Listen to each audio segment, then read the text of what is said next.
ሰላም ጤና ይስጥልን ውድ የኢትዮ ነርሲንግ ስቱደንትስ ዩቲዩብ ቻናል ተከታታዮቻችን፣ እነሆ በዛሬው ደግሞ የማይክሮባዮሎጂ ቆይታችን ስለ አዲስ ወደ ሆነው ይሄ ማለት እስካሁን ስንነጋገር ከነበሩት ስለ ግራም ፖዚቲቭ ባክቴሪያዎች በተወሰነ መልኩ ለማየት ሞክረን ስፔሻሊ እነዚህ ሜዲካሊ ኢምፖርታንት ስለሚባሉት ባክቴሪያዎች ጨረስንና ዛሬ ግራም ኔጌቲቭ ስለሚባለው ባክቴሪያ እንጀምራለን ማለት ነው። በዚህ በግራም ኔጌቲቭ ባክቴሪያ ቆይታችን ላይ የተለያዩ በጣም ከግራም ፖዚቲቭ ባክቴሪያ የበለጡ ባክቴሪያዎችን በጣም በአደገኝነታቸው የሚታወቁ ባክቴሪያዎችን የምንነጋገር ይሆናል። እኔ እንደተለመደው አብሬያችሁ ቆዩ ዮናታን ነኝ። በቀጥታ ወደ ቪዲዮ እንገባለን።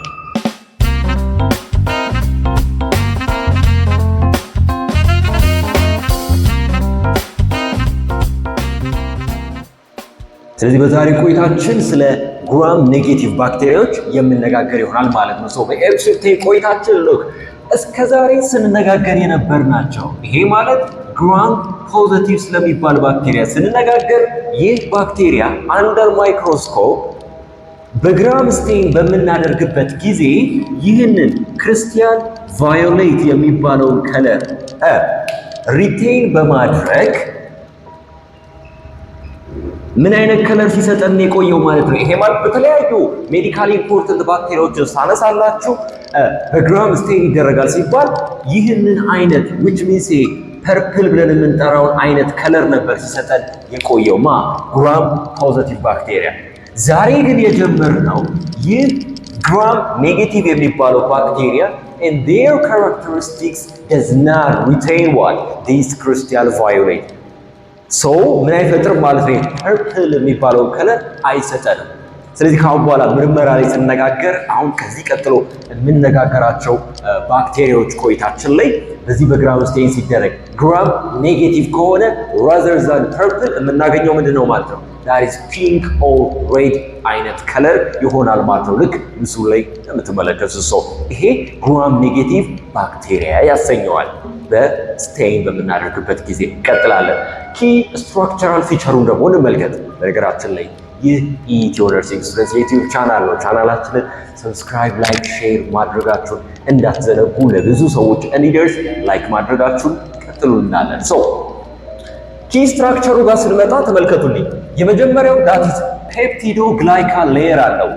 ይህ ግራም ኔጌቲቮች ብቻ አይደለም፣ ይህንን ባህሪ የታይተነዋል ግራም ፖዚቲቮች ጋር አይተነዋል። ነገር ግን ቲክነሱን በምንመለከትበት ጊዜ ኢን ኬዝ ኦፍ በግራም ፖዚቲቭ ጊዜ ምን ነበረ? ዳቲስ ቲክ ነበረ። በግራም ኔጌቲቭ ጊዜ ደግሞ ምን አይነት ነው ማለት ነው? ዳት ኢዝ ቲን አይነት ነው ማለት ነው። ከለሩን ስንመለከተው ይሄን በደንብ አስተውሉልኝ።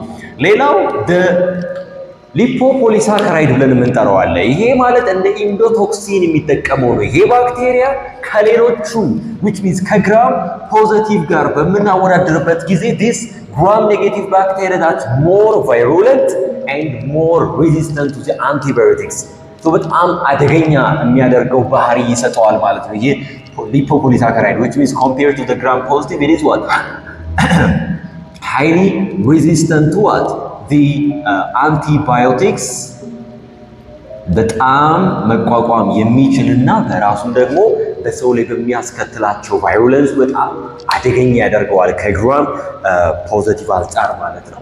እንቀጥላለን። ክሊኒካል ኢምፖርታንሱ which means ያው እያወራን ያለነው ሜዲካል ኢምፖርታንት ባክቴሪያ right ከዚያ ውስጥ እነዚህ በጣም ተጠቃሹ ግራም ኔጌቲቭ ባክቴሪያ የሚያመጣቸው ናቸው። ይህ ብቻ ግን አይደሉም። ግን ሜጀር የሚባሉት እንደ ዩቲአይ ዩሪነሪ ትራክት ኢንፌክሽን ጀርባ፣ ኒሞኒያ፣ ሴፕሲስ፣ ጂአይቲ ኢንፌክሽን አንሱ ደግሞ ሚኒንጃይተስ እነዚህና የመሳሰሉትን በጣም አደገኛ የሚባሉ ከዚህ ቀጥሎም ደግሞ በየጂኖቻቸው ጂንስ ኦፍ እንደዚህ እያልን በጠራናቸው ባክቴሪያ ስር የምናገኛቸውን በሽታዎች በማስከተሉ ደረጃ ይህ ግራም ኔጌቲቭ ባክቴሪያዎች ትልቁን ድርሻ ይወስዳሉ። ዛሬ የኢንትሮዳክሽን ቪዲዮ ነው። ወደ ግራም ኔጌቲቭ ባክቴሪያ። በኢንትሮዳክሽን በዚህ ሲሪየስ በዚህ ቆይታችን ቀጥሎ በምናወራቸው ኤፒሶዶቻችን ላይ እነዚህን ጂንስ ኦፍ እንመለከታለን። የመጀመሪያው ጂንስ ኦፍ ኒዜሪያ፣ ጂንስ ኦፍ ሄሞፊሊያ፣ ጂንስ ኦፍ ቦርዴቴላ። እነዚህ አደገኛ ብዙ ግሩፖችን በውስጣቸው በጣም ብዙ ስፔሸሶችን የያዙትን ለምሳሌ ጂንስ ኦፍ ኒዜሪያ ብዙ ጊዜ ይሄ ኒዜሪያ ጎኖሪያ እየተባለ ቢጠራው ሴክሹዋሊ ትራንስሚትድ ኢንፌክሽን በማስከተል ሚኒንጃይተስ ብዙ እናወራለታለን ማለት ነው። ጂንስ ኦፍ ሄሞፊለስ ኒሞኒያ፣ ሚኒንጃይተስ የተለያዩ በሽታዎች ጀርባ ስለሚያስከትለው። ሌላው ደግሞ የጂንስ ኦፍ ቦርዴቴላ ስለሚባለው በነገራችን ላይ እዚህ ጋር ስታዩት አማርኛ ይመስላል ኦኬ፣ ቦርዴና ጠላ ይመስላል ማለት ነው። ኤኒዌይስ ጂንስ ኦፍ ቦርዴቴላ ስለሚባለው እና ሌሎቹንም ጨምረን የምንነጋገር ይሆናል በቀጣይ ኤፒሶዶቻችን። ስለ ግራም ኔጌቲቭ ባክቴሪያ ምን ልናደርግ ነው ማለት ነው እንጀምር ነው ማለት ነው። በዚች በኢንትሮ ቪዲዮ በዚህ ያክል ከቆየን በቀጣዩ ቪዲዮ እስከምንገናኝ ድረስ የተለያዩ የኢትዮ ነርሲንግ ስቱደንትስ የዩቲዩብ ቻናል የሰሩላችሁ ቪዲዮዎች ተመልከቱ፣ ለሌሎች ሰዎች ሼር አድርጉ። እውቀት እያገኛችሁ እንደሆነ በጣም ተስፋ እናደርጋለን። በቀጣዩ ቪዲዮ እስከምንገናኝ ድረስ እኔ አብሬያችሁ የቆየሁት ዮናታን ነኝ።